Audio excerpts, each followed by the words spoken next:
20 डिसेंबर रोजी होणाऱ्या नगर परिषदेच्या इलेक्शनमुळे अ, काही चेंजेस एस-पी-पी-यूच्या एक्झाममध्ये करण्यात आलेले आहेत.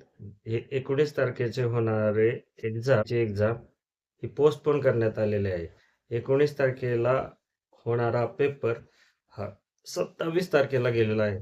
तर 20 तारखेचा जो शेड्यूल्ड पेपर होता तो 29 तारखेला गेलेला आहे. ह्याच्यामध्ये एस-सी, टी-ई आणि बी-ईच्या पेपरचा समावेश आहे. तर एस-सी मध्ये एस-सी 2014 आणि 2019 आणि 2024 या 2 पॅटर्नचे जे विद्यार्थी होते, त्यांचा पेपर हा जो शेड्यूल होता 19 तारखेला सकाळी 10 ते 12:30च्या कालावधीमध्ये हा आता 27 तारखेला 10 ते 12:30 या टायमिंगमध्ये घेतला जाणार आहे.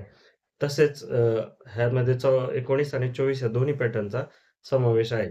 त्याचबरोबर जे बी-ईचा 19 तारखेचा सकाळी 10 ते 12:30 ह्यामध्ये होणारा पेपर हा नेक्स्ट म्हणजे 19चा आता 27 तारखेला घेतला जाईल. म्हणजे नेक्स्ट सॅटर्डेला घेतला जाईल तो. आणि जो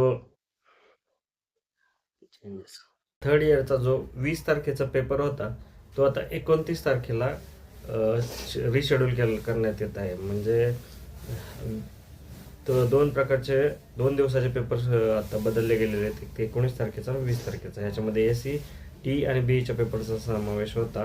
ज्यामध्ये 19ला एस-सी आणि बी-ईचा पहिल्या स्लॉटमध्ये एस-सीचा होता आणि दुसऱ्या स्लॉटमध्ये बी-ईचा होता. तो आता 27 तारखेला सेम स्लॉट म्हणजे पहिल्या स्लॉटला एस-सी आणि सेकंड स्लॉटला बी अशा प्रकारे घेण्यात येईल. तर टी-ईचा पेपर हा जो 20 तारखेला होता त्याच्याऐवजी तो आता 29 तारखेला घेण्यात येणार आहे. त्याच्यामुळे हे बदल विद्यार्थ्यांच्या लक्षात येण्यासाठी हा व्हिडिओ आहे. धन्यवाद.